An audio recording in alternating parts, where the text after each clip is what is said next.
Madam Chairman, Madam Speaker, I rise to speak about the crisis at the border, what's happening now, and what we can expect if we don't resolve this issue. And I can't help but comment on a few things that my good friend, the gentleman from California, said. And just in case he wasn't paying attention, we're talking about 234 miles of border security fencing or wall or barrier of some sort, as enumerated by the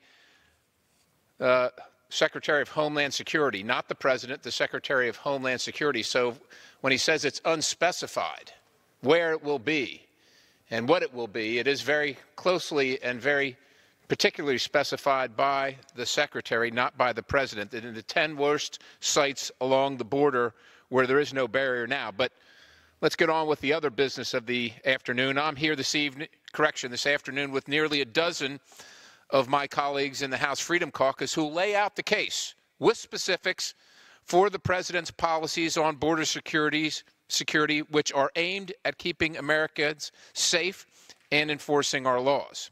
These are for America's policies.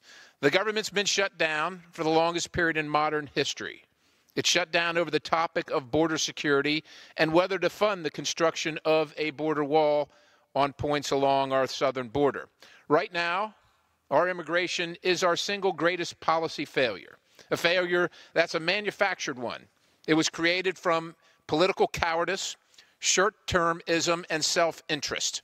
But it's a moral, legal, and human catastrophe of epic proportions. The President's fighting to fix it, and the Freedom Caucus is fighting to fix it right alongside him.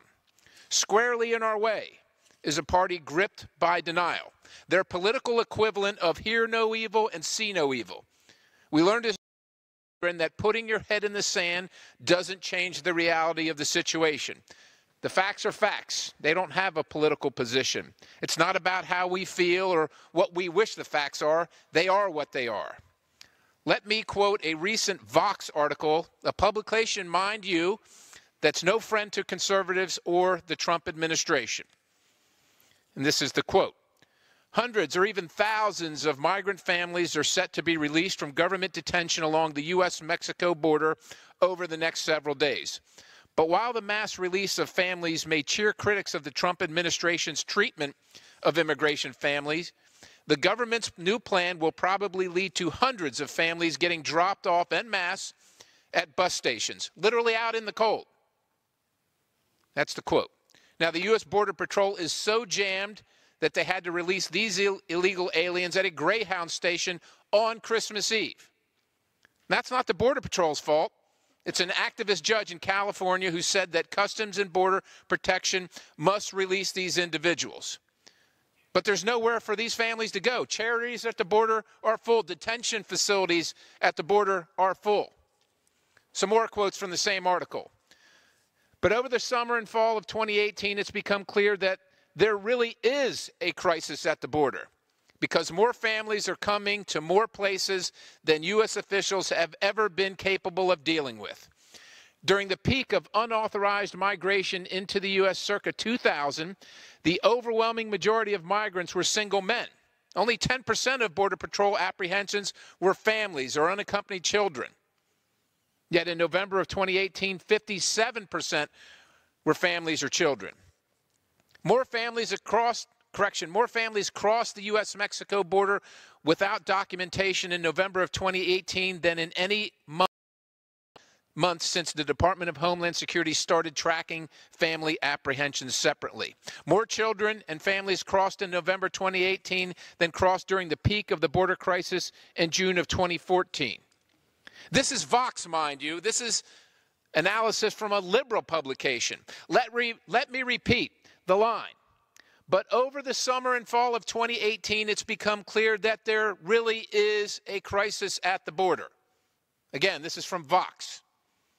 Now let me quote the Washington Post, as you know, another great fan of our president. This is an article from January 5th. In recent weeks, so many parents with children have been among the 2,000 unauthorized migrants who are being taken into federal custody each day that authorities have resorted to mass releases of families onto the streets of El Paso and other border cities. U.S. agents are bringing dozens of migrants coughing and feverish each day to clinics and hospitals after stays in jam-packed holding cells where children sleep on concrete floors and huddle in plastic sheets for warmth. If this isn't a crisis, can someone tell me what is? To all the reporters hyperventilating in TV studios who fact-check the Freedom Caucus and the president, I'm sure it's not a crisis. But to these print reporters at Vox and the Washington Post who did their jobs and reported the news, this is a crisis. The agency tasked with basic federal responsibility in this situation, Customs and Border Protection, lacks the resources to do its job humanely and effectively. They lack the legal resources. They lack the financial resources. This is the current status quo. This is why we're here. This is why nothing's happening in Washington, D.C. about ending this shutdown, because some folks on the other side of the aisle in both this body and the one across the Capitol refuse to deal with the lack of resources. I ask my Democrat colleagues, is this what you support, this status quo? Do you support leaving illegal foreign nationals, human beings, on the streets of the United States at bus stations and by the side of the road? Do you support incentivizing them to journey through one of the highest intensity drug trafficking zones in the world where all manner of horrific things occur? You believe this is moral? I don't. Neither does the president, who requested another $5 billion for detention beds so we can protect our borders and the illegal aliens that violate them. It's in writing. In this letter from Director Vaught at OMB, which I ask for unanimous consent to be entered into the record. Madam Chairman. Without objection, so ordered. Without objection, so ordered. The president has asked for $800 million for things like medical care for these migrants, for transportation, for meals, and for short-term custody facilities to deal with the inflow of illegal aliens our laws have caused. He's asked for 75 new immigration judge teams to process these people, hear claims with merit, and deal with claims that do not. And yes, he asked for the wall to cover the 10 worst sites as described by the Department of Homeland Security to prevent entrants from pouring across the border, especially in the dead of winter and the extreme heat of summer. These are rational measures, and they are humanitarian measures. The cheap and disingenuous moralism of the Democrats in Congress has brought us to this point. They've opposed every one of these proposals to improve this system, not only in this Congress, but in every Congress before. This is the same posturing that's worsening this crisis, and I'll say it again, this is a crisis. Now, our colleagues on the other side of the aisle have a clear choice to make. They can bow to the demands of their radical base that believe there's no difference or distinction between citizen and non-citizen, or they can come to the table and work with the president, which is our job, to protect the vulnerable, including the 30% of women who are sexually assaulted on the trek to the U.S.-Mexican border, the children that are preyed upon by human trafficking rings, and the innocent who are trying to make a better life for themselves but live in fear of the drug cartels, and many others, to protect our borders and to protect American citizens.